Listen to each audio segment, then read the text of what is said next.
भाजपा कार्यकर्ताओं पर कथित हमले के संबंध में भाजपा सांसद सौमित्र खान ने कहा, हमने लिखित पत्र दिया है, हमने सूचित कर दिया है कि अगर पुलिस कार्यवाही नहीं करती है तो राजनीतिक विरोध प्रदर्शन जारी रहेंगे।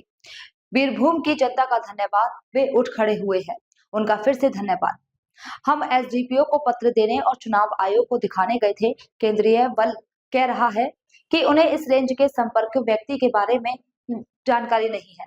এই দরখাস্ত দিয়ে এলেন, আমরা জানালাম যদি পুলিশ অ্যাকশন না নেন রাজনৈতিক আন্দোলন চলতে থাকবে, কিন্তু 2 ঘন্টা বসার পর চলে যাবে।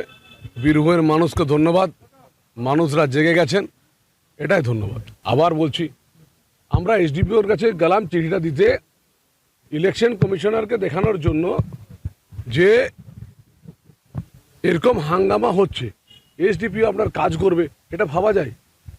পশ্চিমবাংলার পুলিশ তৃণমূল ছাড়া অন্য কিছু ভাবতে পারে? কোনো মতেই কাজ করবে না। কিন্তু আমাদের রাজনৈতিক কাজ, আমরা অভিযোগ জানানো কর্তব্য আমাদের করব। মানুষ সাথে আছে। আর ইলেকশন কমিশনারকে চিঠিটা রিসিভ পেলাম, আমরা জানাবো কতজন অ্যারেস্ট হলো না হলো সেটা আমরা জানবো। হ্যাঁ, কেন্দ্রীয় বাহিনীর কে ডিপ্লয় উনি বলছেন যে আমি তো স্যার এই রেঞ্জের আমাদের তো জানা নেই, কিনি কন্ট্যাক্ট পার্সনে আছেন, তো এসপি অফিস বলতে পারবে। তো আমরা ইলেকশন কমিশনারকে মেল করব যেখানে ডেপুটি কমান্ডেন্ট কে দায়িত্বে আছেন, অ্যাসিস্ট্যান্ট কমান্ডেন্ট যিনি আছেন তিনি ডিপ্লয় করলেন না কেন সেটা আমরা জানতে চাইব। ওনারা কিছু বললেন না। তৃণমূলের পুলিশ অফিসার কি বলবে?